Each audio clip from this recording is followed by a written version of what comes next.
What is up, the YouTube? My name is Miles Page, and this is the second time I'm saying this today because the first time I had a sweaty, shiny face. Today we're going to be talking about the Red 5 Audio drum kit microphone set. We're going to be doing some talking, some listening and some comparing, just seeing how it sounds on the drums. So these microphones aren't actually mine, they belong to my drum, percussion and rhythmic amigo Mark, and he's asked me to test them out, see how they sound and whatnot, make sure they're all working. So, what's in the box? And there we go. Like I said, nice hard case, solid bit of foam, no complaints. Here's your kick drum, microphone, big boy, big boy. Lots to love there. And that's, if you end up in the situation at a gig, things get a bit rowdy, it's got some weight to it. Just a suggestion, it's probably quite a good weapon. These not so much, they're quite dainty. Again, sturdy, not as effective I'd imagine though. Again, nice build. So there your tom snare mics. Here are your two overheads. These battery powered. Really nice and light. They're probably not going to bring your stand crashing to the ground. Here are the clamps for those tom and snare mics.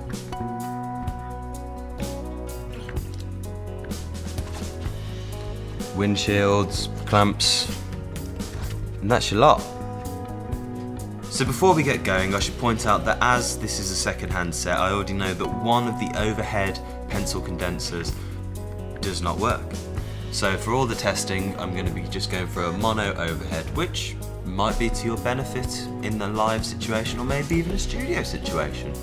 I'll be playing on an old Pearl kit with a Mapex Black Panther snare, Peisty PSD5 hi-hats and a crash ride, and a Stag 16-inch medium crash, in a relatively untreated and quite lively room actually. My signal chain is quite simply the mics going directly into my Focusrite Liquid Sapphire 56 and then into Logic Pro X. So when I recorded the following footage, I tried out 3 different miking techniques, placing, adding, subtracting and whatnot. Then at the end I'll provide a processed version with some basic EQ, some basic compression, whatnot, just so you can see how they would sound if you were to apply such a treatment. And finally, sorry for any bad performances. Let's just say drumming perhaps isn't my first instrument.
Personally, for the price, I think they're pretty damn good, you know.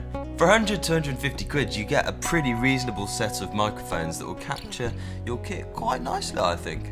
Certainly for smaller gigs, if you're going for a mixture of the actual acoustic sound of the kit, and then you just want to add a little bit more to the front of house so the audience all over can hear exactly what's going on, these are perfect.